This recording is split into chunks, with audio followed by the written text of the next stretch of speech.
All Things Alice. This podcast will explore the cultural phenomenon of Alice in Wonderland as artistic landmark and global symbol of inspiration and imagination. I'm your host, Frank Beddor, the author of the Looking Glass Wars trilogy. Let's explore, what is it about Alice? Hey everyone, welcome back to the show. Today, my guest is Jared Hoffman. He's an aspiring screenwriter.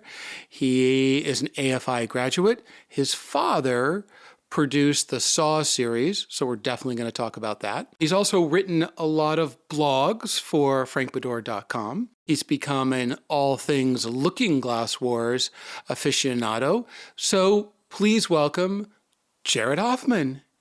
Hey Frank, how you doing? Welcome to the show, my friend. I'm happy to have you on. I wanted to just chat with you about, your background and your aspirations. My friend Ed Dector was on this show, and as we both know, he was your professor at AFI, and he was the person who called and suggested that we work together, which has been a fantastic collaboration because you have a sense of humor that you bring to the blogs and the work that you do that I don't have and I think is unique. And Thank you. You're welcome. And so I just wanted to go back to a little bit of when I read when you read your pilot. Because it was a very funny take on high school, which is a genre that I've played around in a little bit. But tell me about your experience at AFI, and when you're in school and they're asking you to write, I'm imagining, say, write something personal or something that's meaningful, something that you know a lot about. Is that why you wrote that, or was there something that you were working out that you didn't work out with your therapist? So I'm always working stuff out with my therapist. That's an ongoing process. Uh, when I was at AFI, my first year, the things that I wrote weren't necessarily personal things, albeit everything that I write and everything that everyone kind of writes has some kind of personal flair to it. There was no real connection and no like why are you writing this? It was mostly just like, oh, I like the idea. It seemed like a fun thing to chase. But when going into year two, I kind of realized that while I had samples of material that I was like, these are okay, there was nothing I was really that proud of besides a spec script that I wrote, which, that being said, a spec script is only useful for like writing contests now. Like, they're not used at all in the industry anymore, really, unless you write a 9/11 Seinfeld episode. Meaning that in terms of television, or that you can't sell a spec script, it's really Yeah. So when I'm saying spec, I've noticed that the term for some reason keeps changing when I'm talking about it. But in my first year, we had comedy writing class and a drama writing class, and you had to take both. And I wrote a Big Mouth episode. That was really the only thing that I was like, this is good, because it was the only thing that actually was based off of any kind of truth about me. So once that kind of clicked for me, it was like, oh, okay, so everything has to be incredibly personal for it to be good, at least at this point. Okay. Yeah. And so my second year going in, I knew that I had to write something personal. We were told who our teachers were, specifically for Ed's group, early, because Ed wanted us to have some ideas coming in, because Ed handpicks his group because based off of what everyone else has written, and like more because of their personal stories, because Ed's awesome, and he's very aware of what will help you find success in the industry, in the sense, especially as a young writer, where I could write some crazy fantasy high concept thing that has nothing to do with me, and it'll end up in the pile of high fantasy concept things that has nothing to no personal attachment to me, that a bunch of other new writers have, and no one's going to make a second glance at that. They're going to read it and be like, okay, dragons and stuff. But Right. So Ed wanted, I can't remember how many he wanted. I think he actually, like, in the first class, wanted, a paragraph pitch about what you wanted to write about. And in the first class, Ed also, I'd known Ed before going to AFI. He's actually he was the one who convinced me to apply to AFI. I remember in the first class, he said that he was like, Jared's friends with my daughter in the first class, and then John, one of your assistants, John, went to pitch his idea, which was about a knight, because John's got a very has a history background, and I think he got to the second sentence before Ed said no to all, like interrupted him and was like, no to all of that. Like, right. And then just like went to the next person. And I was like, oh, cool. So you said that we know each other. That's great. So now everyone hates me. Like, which also he shut down my idea. I think he only let like 2 ideas out of the 6 from that initial class go on to the next steps. And a lot, it took people weeks to get past even the idea phase to the script, or not even script phase, to the beat phase of the script. And I make a joke, and Ed, I love Ed, and so when I say this, it's not but I always said, like, Ed bullied me into writing well. Like, like, he didn't bully us. Like, Ed is amazing. But it was, just like sitting in the beat phase was probably the most frustrating thing ever. And for everyone in that class, everyone was just like, I just want to figure it out on the pages. And Ed was like, I don't allow that. That's not how this works. Like, you have to get it done. So I came in with an idea based off of, actually, originally my idea was based off of my time at my therapeutic boarding school when I was 16. And the idea was a kid starts hearing the voice of Christ, but he's at basically, a place where if you were to say that, you'd end up in the padded room kind of thing, Right. Right. And so it evolved from that back to my original high school that I went to, which I'm not going to say the name, but it was a madhouse, the high school that I went to. And I always had really fun stories about that place because it was all boys Catholic school. And everyone was really weirdly close and very touchy. Weird when there's no girls around how touchy guys get. That's scary territory for me to hear. A couple reasons. One, I went to an all boys Catholic school for my freshman year of high school, and then St. Margaret's, an all girls school, merged with mine. And Nice. I'm going to go back and just quickly take issue with the notion that Ed was bullying you, because that's what my kids say. I have a senior and a sophomore, and they talk about their teachers are being bullied at school. And I said, you are being teased. Bullying at school is when you come home bloody, or the gym teacher has a paddle with little holes in it. And if you don't do your thing right, you get paddled, or you get hit on the hand by a nun. That's bullying, not somebody teasing you for making a stupid of course, comment. No, it was not actually, it was more of a, I remember when, like, after the first class, we were all talking and everyone was like, oh my God, after, almost everyone's ideas were shut down, because that being said, most of them weren't, they were fine ideas, but they weren't something that would stand out. And so, and I remember someone said, like, well, you're gonna be all right because Ed likes you. And I was like, oh no, you don't know Ed. Like, Ed knows me. That just means he has my cell phone number. He's just gonna call me and tell me to fix things. I have more class than you. But no, I mean, he was a great teacher. I remember I really wanted him, and it's known that Ed is one of the harder teachers at AFI, and some people were afraid of that. And I dropped out of college, and so when I was at AFI, I kind of felt like I had like a little bit more. I felt like almost like the dunce, like I was just like, And so when they were like, who would you like to have as your TV writing teacher? And I said, I would like Ed. And I remember some of the other people were like, oh, I've heard he's really he's really hard. I don't want that. And I was like, well, I'm here. I'm paying all this money. This is graduate school. Like, I don't want the easy teacher. Right. That being said, there were no easy teachers at AFI, but I would rather have someone that would kind of force me to be better.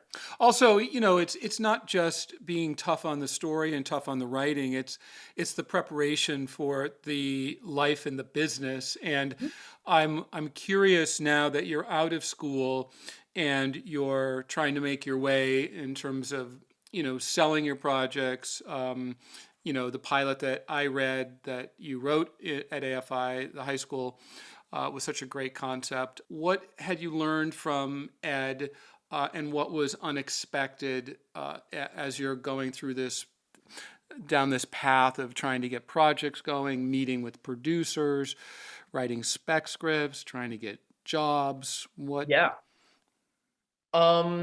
So the most unexpected thing was everyone that goes into AFI, not everyone, but a vast majority of people were like, I don't outline.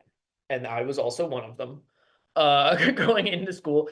And now that's how I can tell if someone's serious about writing or not, is like, I'll be like, yeah, I've been outlining for the past couple weeks. And people are like, oh, I don't do that. I'm like, okay, well, you don't have to, I guess, but it'll be better if you do. Right. Mm-hmm. I think that was one of the things that, like, at first I was like, some people don't, I was like, yeah, but the people that don't are generally anomalies that are successful.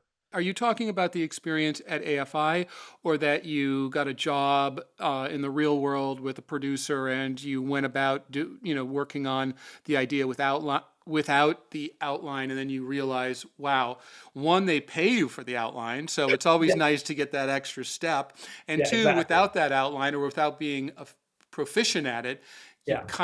you're missing out on one of the big steps that producers really like.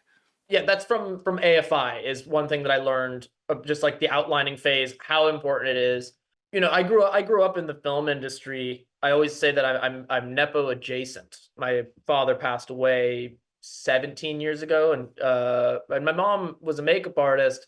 So all of those connections more or less dried up in one way or another. I've gotten this far in the career, not for lack of trying to use the connections that I've had, but or that I gained through my family. But the most success that I've found, actually the only success that I've found, has been through connections that I fostered myself, or lucky enough, Ed being friends with you, and the only reason he found out that we lived close to each other at the time was I was late to class one day and the gate wasn't working. And I sent Ed a picture, and he immediately goes, "Is Frank your neighbor?" Or I was like, "Well, I don't live."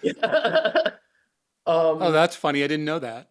yeah, and so just trying to like navigate the industry has been really interesting, coming from like my perspective, especially growing up in it and seeing how it kind of works on in that end as a kid, and then now trying to figure it out on my own with how much it has changed as well. So yeah, like a lot of the things at AFI, there would be times where they'd just be like, okay, so this is something that isn't done anymore.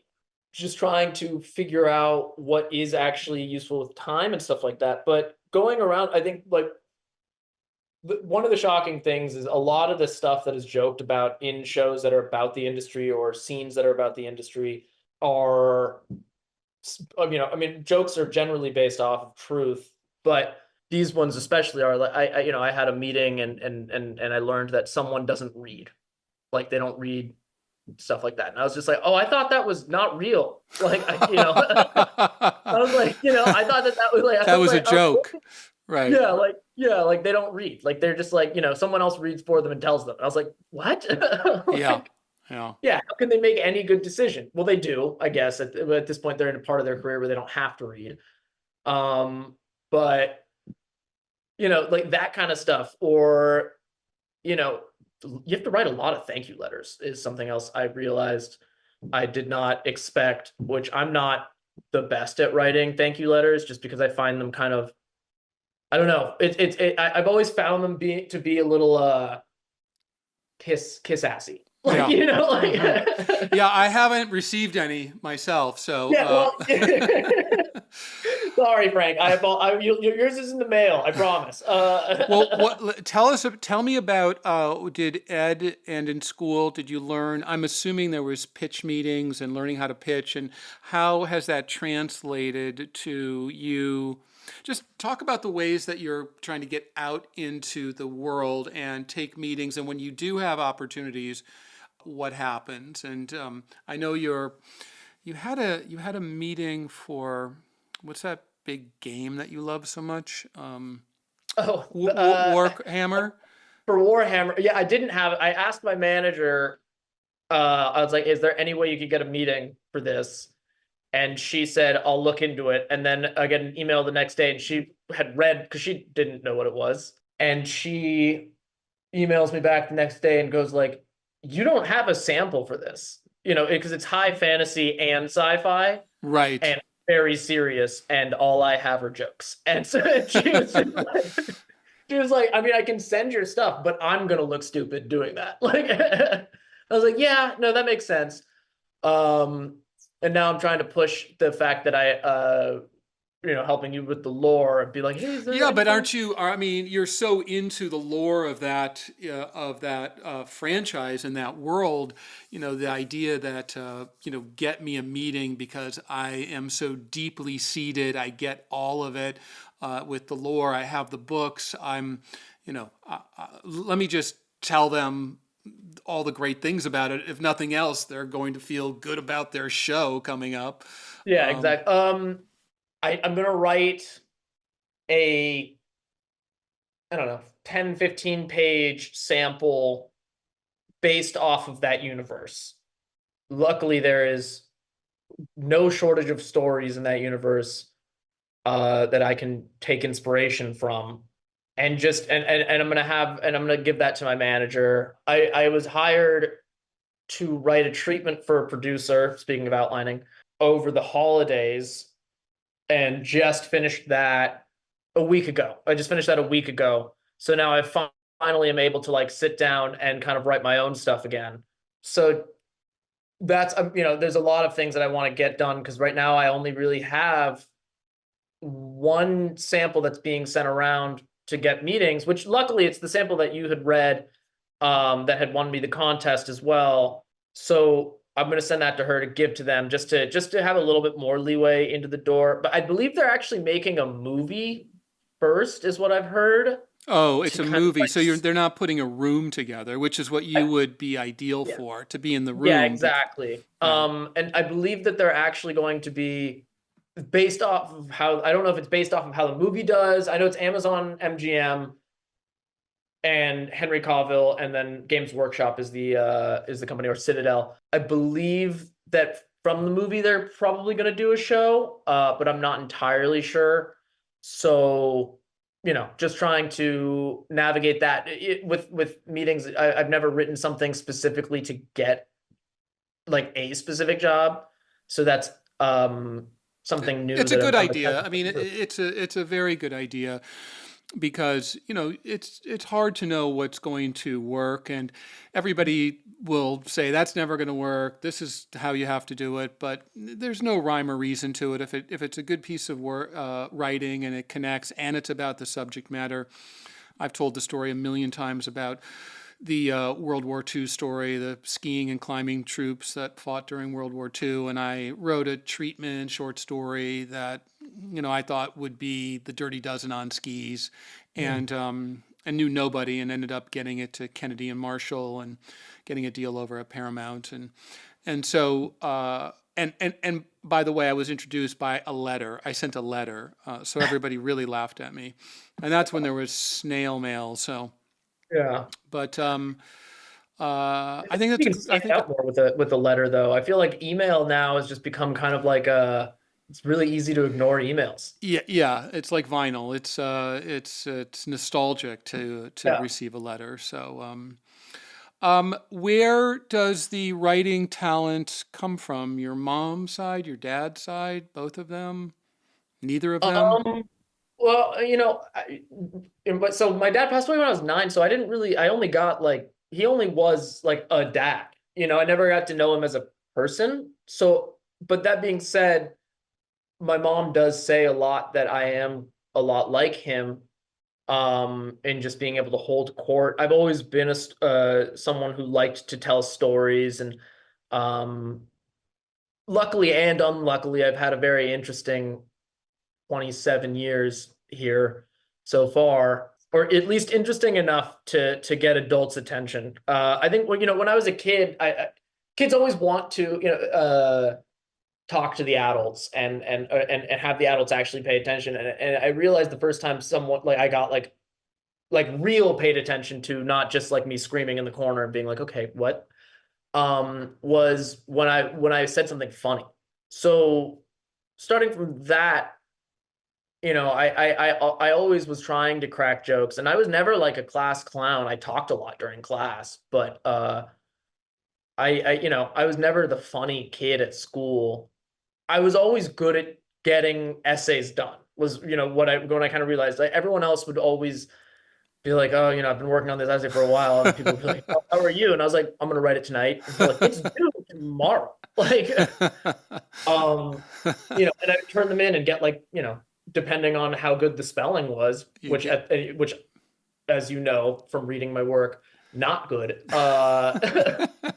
even with uh, spell check. So I don't know what you yeah, were doing. exactly. I don't know what you Yeah. were doing way back then. Oh no, here's the thing is I'm so bad at spelling that spell check actually has no idea what I'm getting at. Like, so, and I would turn these things in and I'd get, passing grades. And then it became where if I spent a little bit more time on it, I would get better grades. And then I was going to go to college, and I didn't feel like I was ready yet. So I took a gap year, and I lived in Indonesia for a while, and I went through a program that set me up with families to live with.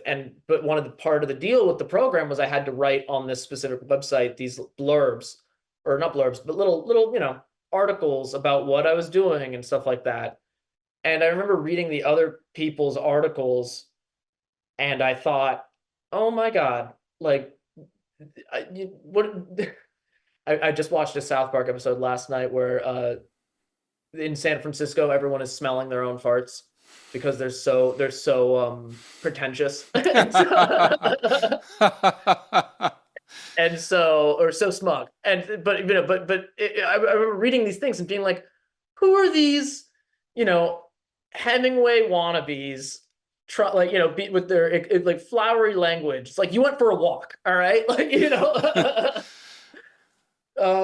and so I started writing things, kind of teasing these other articles, and they started getting attention, and I would tease the reader. I was like, why are you reading this? Like, I'm like, I wrote one which was just like, this is about cars, and I was like, if you don't like cars, don't read this. I don't care. I'm not doing this. Like, I'm not going to talk about brindled dogs. It's like, I still don't really know what brindle means, but whatever. Like, Right. and from there, I kind of fell in love with just writing kind of funny, sarcastic things. Um, Well, I think you did an amazing job. You took just what you described, you did in the last blog where we played around with the new movie Wicked, the musical supposedly, and my movie that I made years and years ago, Wicked, starring Julia Stiles. And so one of the things I was asking you to do is do a comparison of the two trailers, but what that morphed into is the idea of having a musical come out, but hiding the fact that there's music. And you did a very, very good job. And we're thank you. sarcastic and funny, and I really love that piece, which people can read. It's on the website. I think we just put it up a couple Oh, days awesome. ago. So, that style was is exactly this blog. So, hey, I wanted to go back for a second because I wanted to tell you a little story. You didn't mention your dad's movies, but I don't know if you know this story. Years and years ago, these two filmmakers came into my office and they showed me 5 minutes of a horror movie. Did I tell you that story?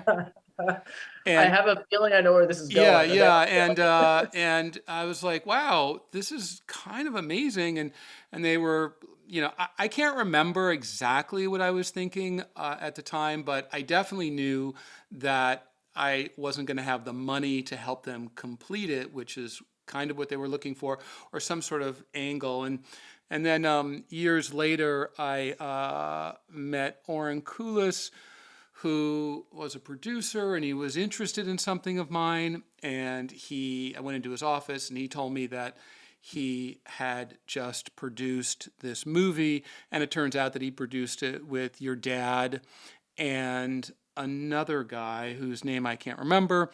But Berg. what's that? Mark Berg.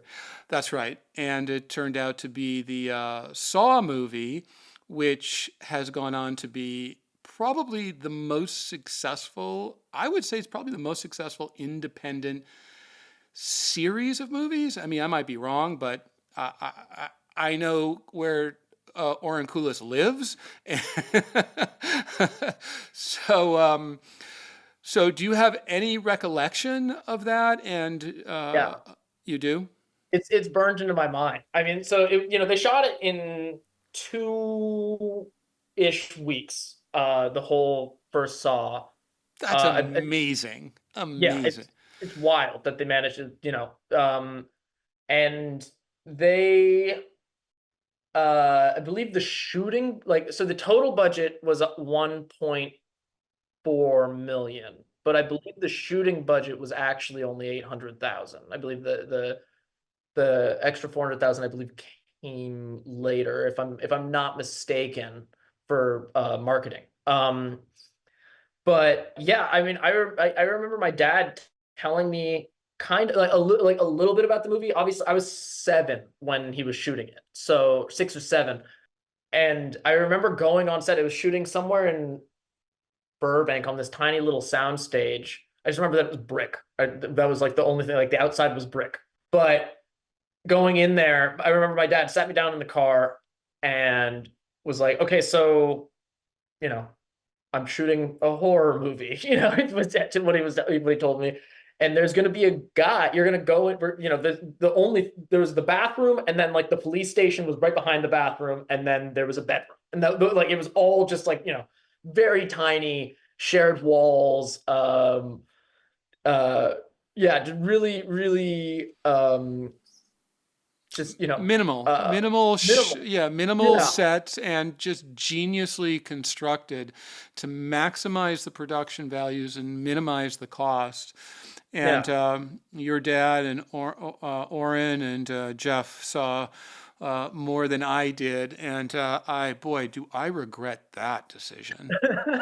I should have put my house up and That's thrown down the cash for that. Anyway, Yeah, it was I remember like walking in, my dad being like, "There's a guy and you can see his brains and he's on the floor and there's a big pool of blood.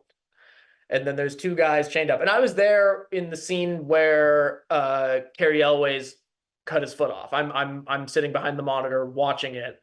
And I was so interested, as a kid, that could be potentially scarring. But the thing is I was so interested in how they did it and how they made it look like he was doing these kind of things that it didn't freak me out. I was much more interested in just being like, okay, so wait, how are they hiding the fact he still has his foot like this, uh, and so, I remember walking around the set. The only thing that scared me was Billy, which is the doll. Everything else was not scary to me. There was a toilet that was filled with gross stuff. dolls are always the scariest. I mean, come on. Yeah, well, no, I thought I'm 7. I'm a boy. I thought that was the funniest thing in the world. I was like, my dad's making a comedy. This is like, yeah, just growing up on that, like I was on that set a lot. James and Lee, they're I think younger than me when they shot that. And James is the director. James, what's his last name? Juan, Wan. James Wan. Oh my God, that guy has gone on to do just huge everything. movies. Everything. Yeah, he's everywhere. And then Lee Wanell. So James and Lee wrote it. James directed it, and Lee acted in the first one. And I remember my dad having a meeting with James once, and James was so young, and he came to our place, and I was so little. I was just like, cool, this is a guy to hang out with, you know. So my dad was gonna have a meeting with him, and I was just like, no, you're coming with me, you know. Dragged his hand, and we just hung out, and he was very Yeah, confused. he seemed like a high school kid when I met him, Yeah, and he looked particularly young at the time. I And believe yeah, he was in his early 20s when he shot that. yeah, So yeah, but younger than me now. yes, Uh, exactly. but And the reel that they had, the scenes they had, a few scenes were really, they were I really mean, the great. scene that the short was the bear trap scene that Right. is now very famous in the movie, which Orin is actually the body that Amanda has to get the key from, which Uh, is kind of funny. that is funny. That is funny. But it was crazy because I remember, my dad shot this movie, but my dad worked in film before. He worked at Disney before that, and I remember we went to Australia because he was shooting George of the Jungle 2, and my dad worked on That's a better movie for a 6-year-old. I mean, that's a that movie that set was you're that set was amazing. There was a fully functioning George. It was George's treehouse. Like I got wow. to just play. That was for his 8-year-old, for or actually 5-year-old at the time. Like That would have been that was fun. yeah, that would have been yeah, There that was dream come birds, true. Yeah. trained birds. It was yeah, it was a great time. It was one of those things where I remember when it kind of became it, like Saw became what it was, because it was kind it always felt like the little movie that could. It was shot in 2 weeks, and then there was like a newspaper article, and my dad was in the newspaper, and this is when being in the newspaper was still a big deal. It was like right at the last 5 minutes of that being a thing. They misspelled my dad's name, and Oh no. well, yeah, he had two G's for Greg, and Oh. yeah, I remember just like it just all kind of changed, overnight. It felt like, Well, it was a and sensation. I mean, the box office was a big surprise. I mean, now little micro budget horror movies take off all the time, but I don't know. This one just came out of nowhere, and also it's rare that it was a producer and a couple producers and a manager who threw their own money into it, which was the ballsy move, and why you guys, the families and the heirs and Oren and own the IP, and it's one of the rare success stories where the original creators still own their own creation, yeah, which yeah, it's I mean it's really just like an amazing thing. It's one of those things that just kind of doesn't happen. Um and it's wild. I mean, I have so much love for the Saw franchise, even though they're not getting what is it, the Peabody Award? Is that the one for writing? They're not, they're not no, they're not going to get one of those. But I think they're just fun, and I think that's something that people want, is just something enjoyable and kind of crazy and out there. I saw the first one because I afterwards I went to the theater right away, and I was like, wow, the visceral thrill of that first one was When he extremely stands up at the end. yeah, it was really intense. So, Yeah. did you ever instinct? Have you written any horror, or was Yeah, it? I've written one horror sample. It's okay. It's not the greatest thing in the world. I do love horror just as a genre. I mean, as a comedy writer, the people always say that horror and comedy are two sides of the same coin. Yeah, And I think that there is always a pull for me to write a horror. And I have some more ideas that I'm going to play around with soon. Like a good horror movie, I think it doesn't get as much love from, awards and stuff like that, except recently, thanks to Jordan Peele. It's starting to get taken more seriously, and as well as Ari Aster, people are starting to realize, like, oh, horror isn't just like for teenagers. Like it can tackle, yeah, it can it could, tackle really serious topics, and in an approachable way. And that's the same with comedy, where if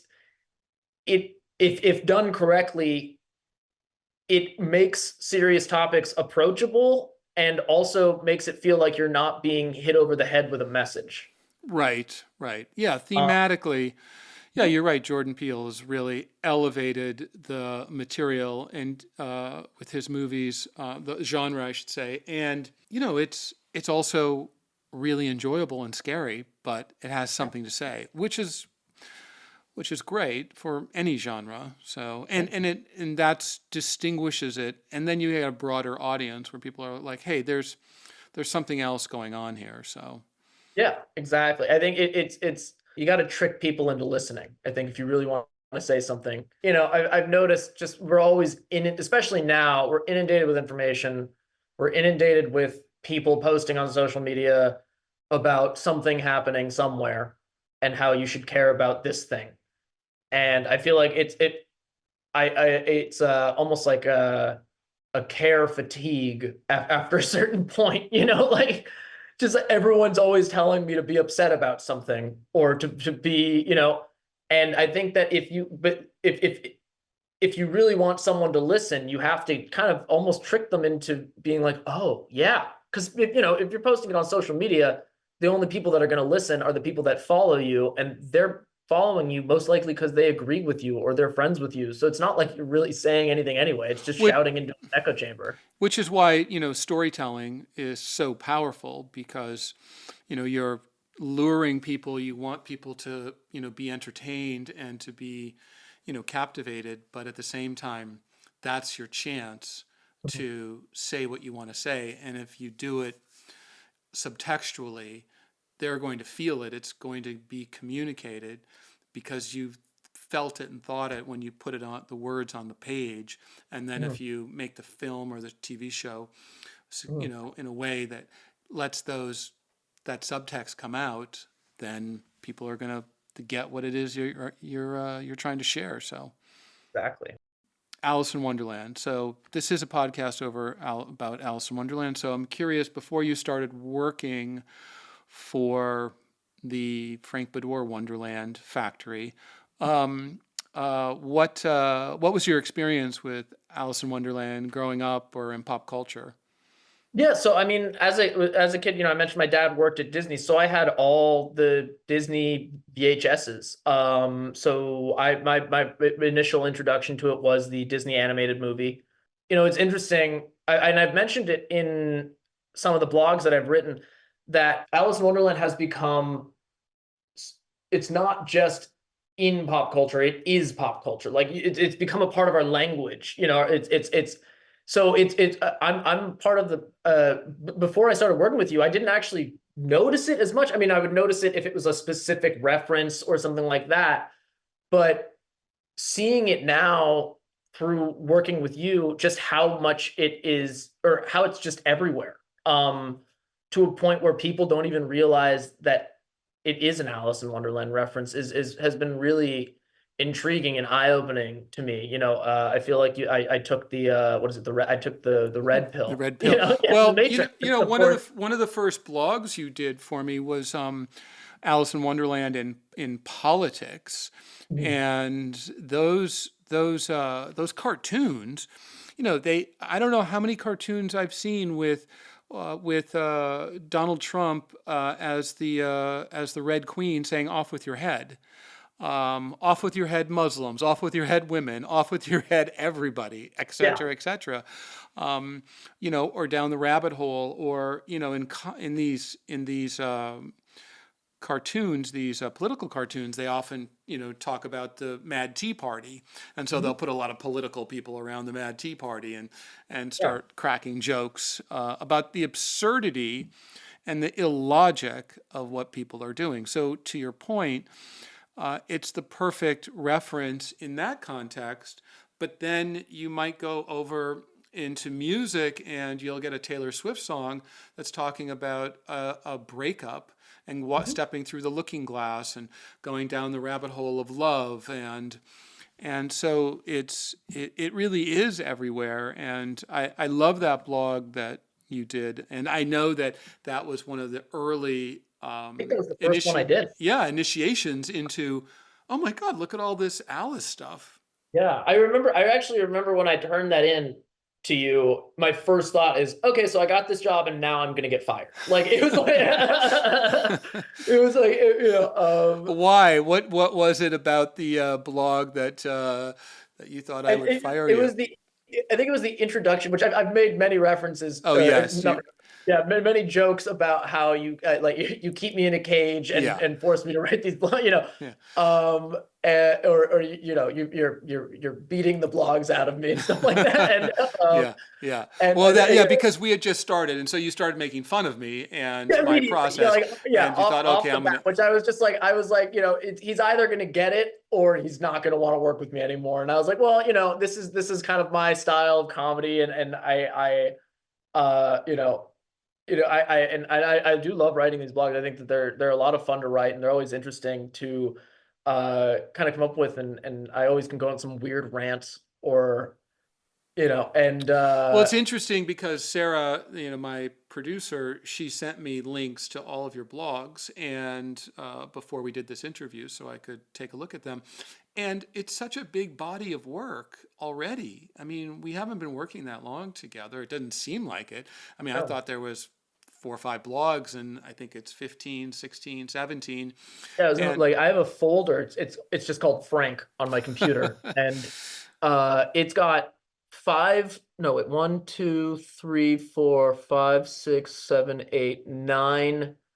9 folders inside of it to break up all the yeah. different things that I've done for you.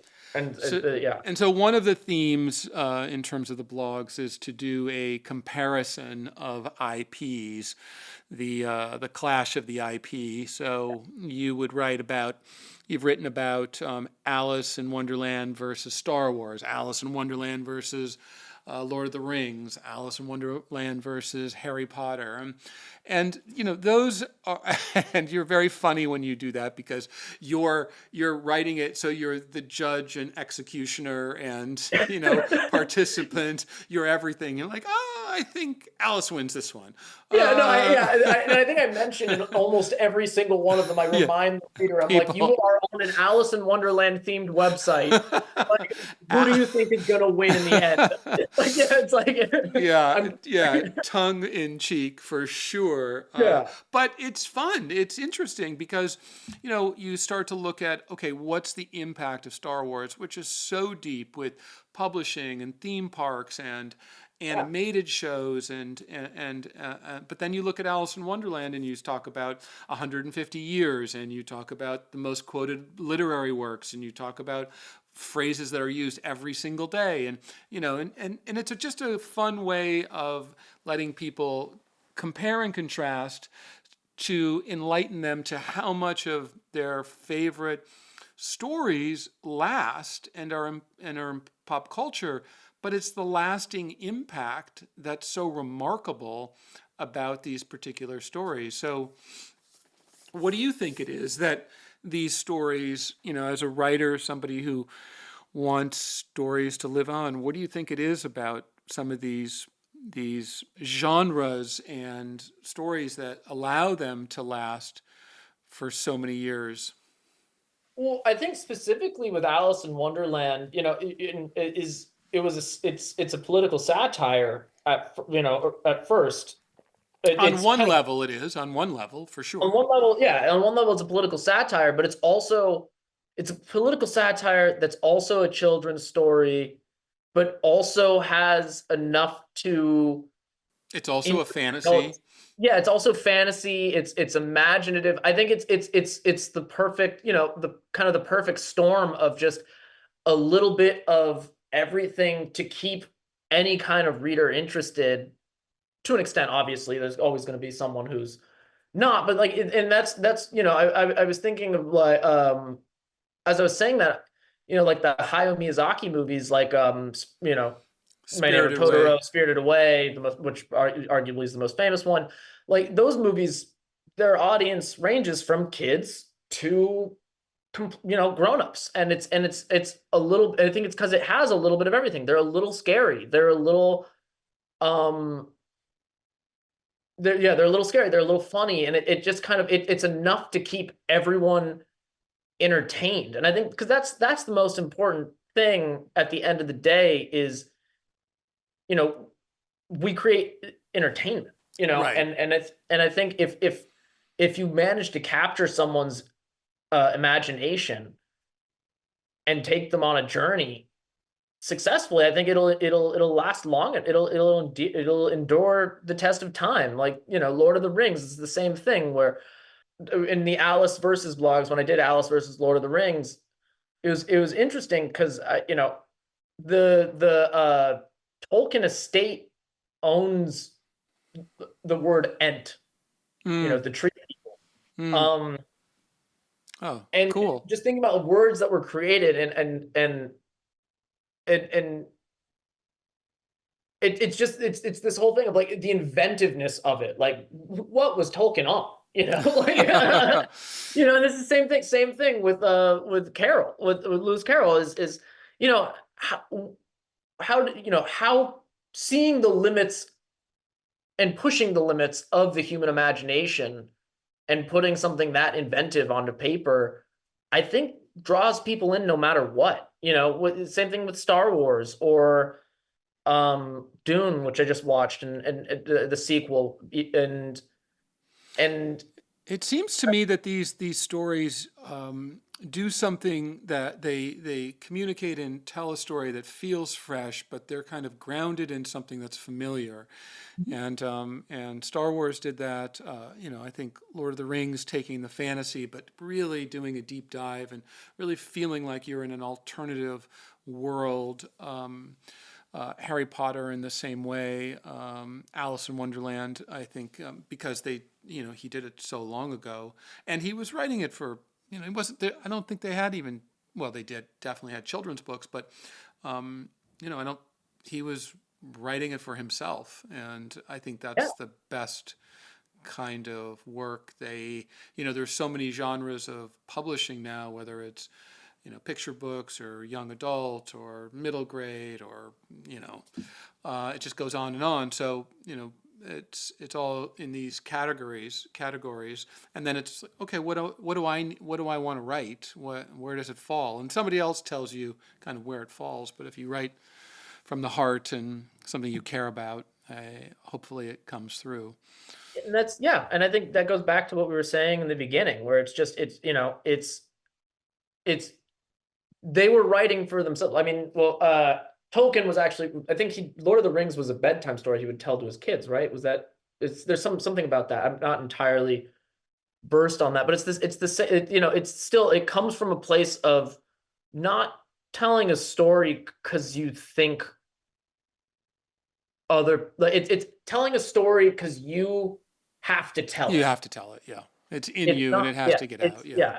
Yeah, It's not trying to tell a story because you think that there's going to be an audience for it.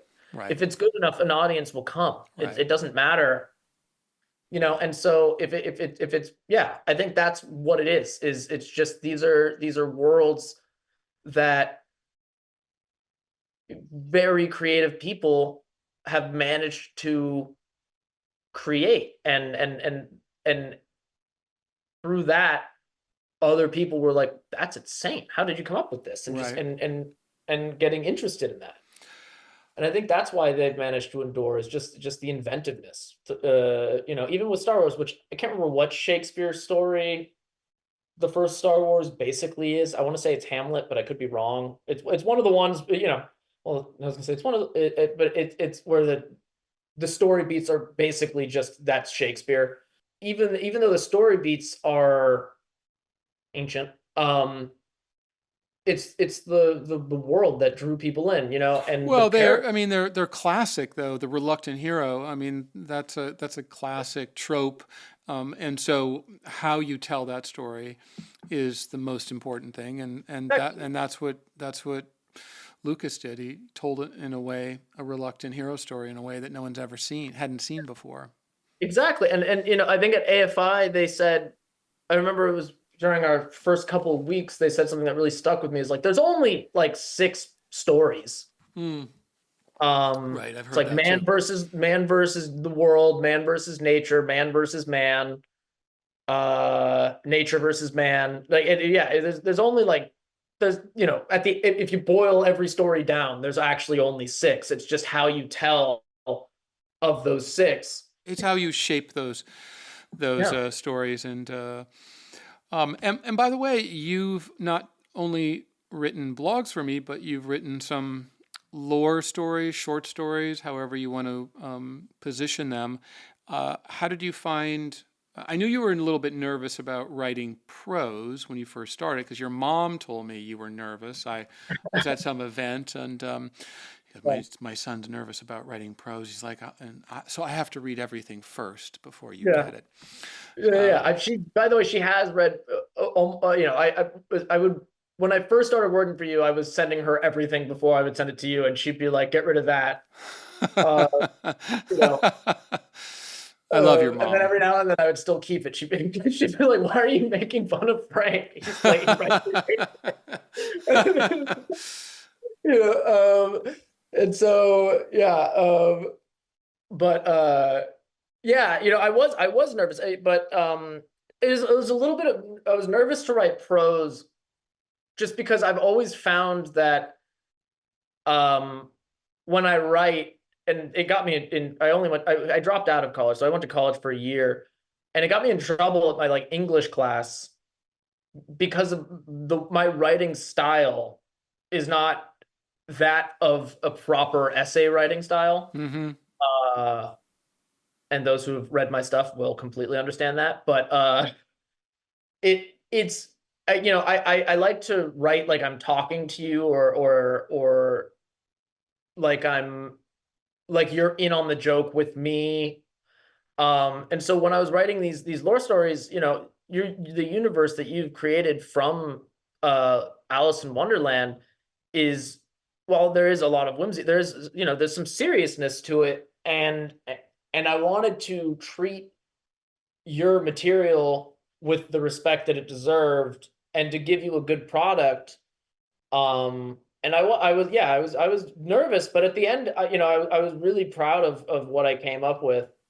Um, Yeah, especially you did a fant. when you called me and said the nice things. When I sent it to you, I was like, I have no idea. Like, but Yeah, I genuinely, really, really loved it, and these stories are meant to go along with a card game, and you're deeply seated in the tabletop and the gaming world, and so you've also been very helpful and instrumental in helping shape, along with Sarah, my producer's boyfriend, who's taking the lead on creating this tabletop game.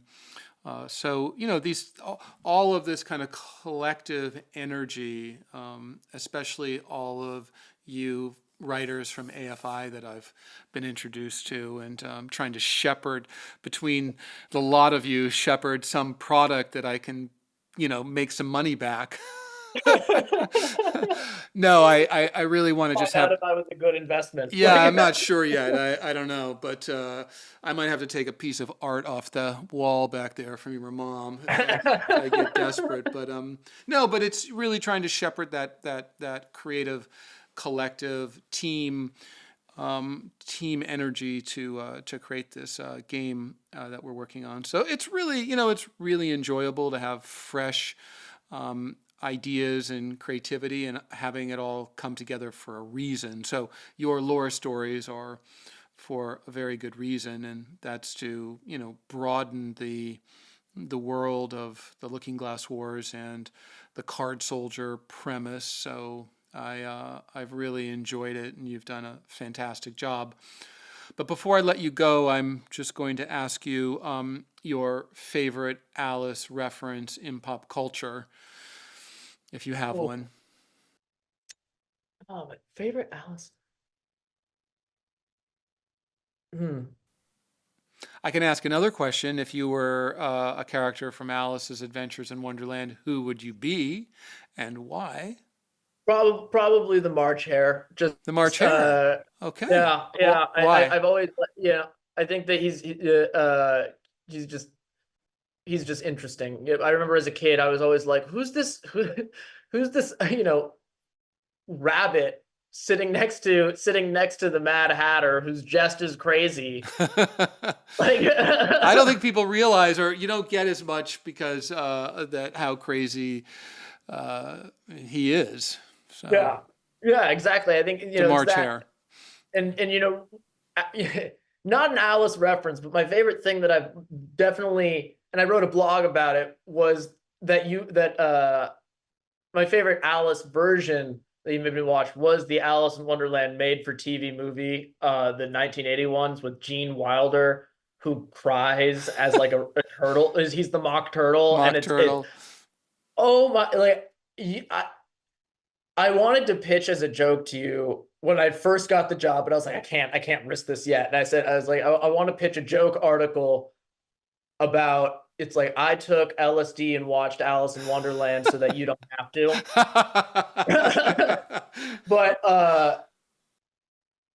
after watching that, I don't need to even pretend to do that, because that was so jarringly weird. Like, just Yeah, everything about that movie was so odd yeah. and interesting, and the cast is insane. Like, Yeah, and because you have so Whoopi Goldberg as a Cheshire yeah. Cat. I mean, it's Oh, just ridiculous. And then you were casting the remake version, which was funny. oh, thank you. So Yeah, people should check out some of your blogs on frankbeddor.com for yeah, sure.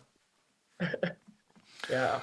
Um, and lastly, do you have some projects that you're the most excited about? Lots of comedies coming, which I'm very excited about. I got one about, I was again, I've talked about being in college for 5 minutes and joined a fraternity, and I was just thinking about like hazing. So it's a comedy about, Hazing? yeah, but it's like the whole idea is, there's those co-ed fraternities Mm-hmm. for, Oh, are there? Okay. yeah, they're like they're technically educational fraternities, or not educational, but there's like an honors fraternity, which are co-ed, and they're not about throwing parties and all that stuff. But the idea is like a kid that has just joined passes away, and it looks like a hazing death, so they have to hide the body, and it turns out that all the fraternities in the campus have also like killed. They're like, oh no, we kill a kid like every year. Like, it's like, so it's I guess the best example would be like Pretty Little Liars, but it's on like a college campus, But it's a and fun. comedy. It's comedy, yeah.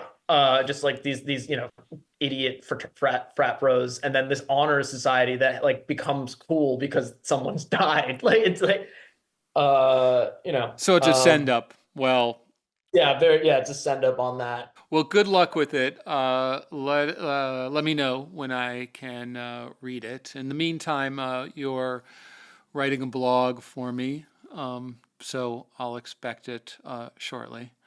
Oh, good. Cracking jokes already. It's been a pleasure to hang out, man, and to talk. And I think folks that are entering the business and come out of school and you want to get ahead, you write. If that's what you do, you write in the mediums that you're offered, and you've taken this opportunity to write these blogs, and I'm really proud of the work that you've done, and seeing it collectively is impressive, and I hope we continue. But maybe we can transition into some television work and make both of us a little bit of cash eventually. That'd be fantastic. Yeah, well, and thank you for not only having me here, but for even taking a chance on me and hiring me. Being John and I and maybe five other writers from AFI are the only ones who are actually writing Wow. uh, Yeah. outside. It's hard, Yeah, it's really and hard. so I appreciate you just taking me on, and also just giving me almost too much freedom with the blogs. Yes, I'm realizing that now, but Yeah. live on the wild side. So, Yeah, it's a little fun, right? all right. Funny. All right. We'll talk later. Thanks, Jared. Bye. Bye.